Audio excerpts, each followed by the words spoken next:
abavuga ko severe itsura kabutse nabatinya kw'ivy'abandi bariye babibacisha mu mazuru babibaka mukuri ni babandi bamaramara bahora bagenda biyita y'amazina kera bita abantu ujya n'umukino hama bagasanga ari we yasasitse ingamba.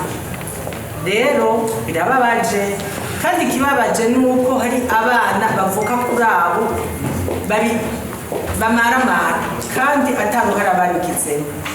Subiye kuvuga nti abanka severe nabanka ukuri nabatinya ukuri, ariko ukuri kuzobira kujabona kandi kure kuraja habona. Ababivuga barafise ico babivugira, barafise ico biyagiriza, barafise ico batinya, ngabo ukuri n'ukuri kurakiza, ukuri kurabohora.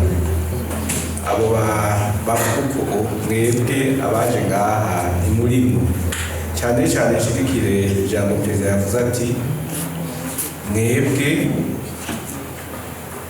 abajejwe intwaro kuva ku rwego rwo hasi, abajejwe amaresponsabilite mwese ajya mu kibanza, mu gihe muhagurukira aya madosiye yagiye arabamo akarenganyo kugira ngo ukuri kuja habona nta mwanya vyomara, cyane cyane twebwe ko dushira imbere ibintu byo kumvikana atari imanza, dushira imbere ibintu vya entente arabiyabo. Abantu bavuga nabi severe ico ndico ikibazo nuko twobihanganira kandi tubimenye, kuko urabona severe ivugisha ukuri nako ku muntu yoba yikeka ikintu icyo ari cyo cyose kitagenze neza ategerezwa kwanga ujya mu muntu ariko ararondera ukuri. Natwebwe rero severe kugira ngo umenye ukuri urakurondera, severe irarondera ukuri.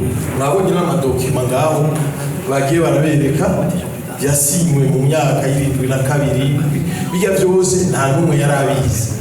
Mugabo severe kubera yuko ari ijejwe kurondera ukuri kugira ngo kumenyeshe abarundi. La kera do bonne foi bon forme traite ukundi ikabi iyindi traitement muga no devoir de restitution ikintu mu bitu yari afisiko droit sacré, droit perpétuel, droit absolu, inviolable.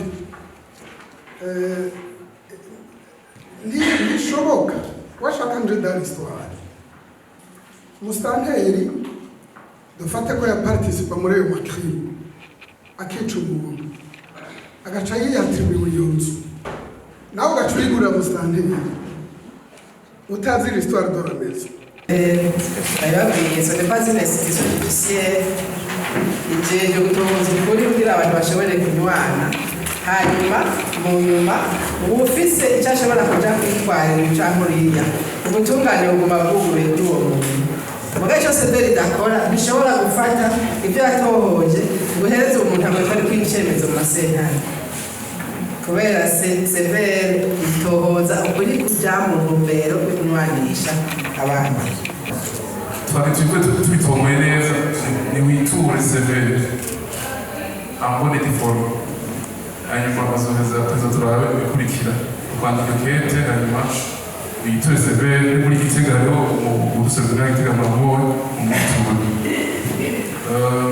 Ikindi nagaragaye ko ni iki perezida yavuze, umuntu yavuze ni Juvenal déshabillé Saint Paul ko Saint-Pierre, kugira ngo uko babivuze mu bitware ko les activités de la CVR au centre de la victime. Umuntu umaze imyaka 50 witwa atatunganije n'ukubiri nuko ari en position de faiblesse. Rero nkuko mwabivuze duhagarara kuri umuntu ari mu ntege, ibyo bintu nako twabivuze ko mwabizanyiko hari abantu bifise babihawe na leta babihawe n'ubutegetsi bw'icyo gihe. Hanyuma rero urubanza rwa Cour suprême wahanaguye icitwazo icyo cyose cyotuma umuntu adasubizwa mu vyiwe. Iyo CVR itoye imanza zaciwe na justice classique, iyo justice ikaba yatranshije ibintu biri contraire à la vérité, la CVR saisit le Parlement pour demander la révision de ces jugements. La preuve, on a déjà le cas il y a 28 avril 2023. Ico mukimenya abacamanza iyo dutoye des jugements déjà coulés, turabisaba Parlement zigasubirwamo. Ico bitahane c'est la loi. Ico bitwa loi spéciale qui vient réparer les torts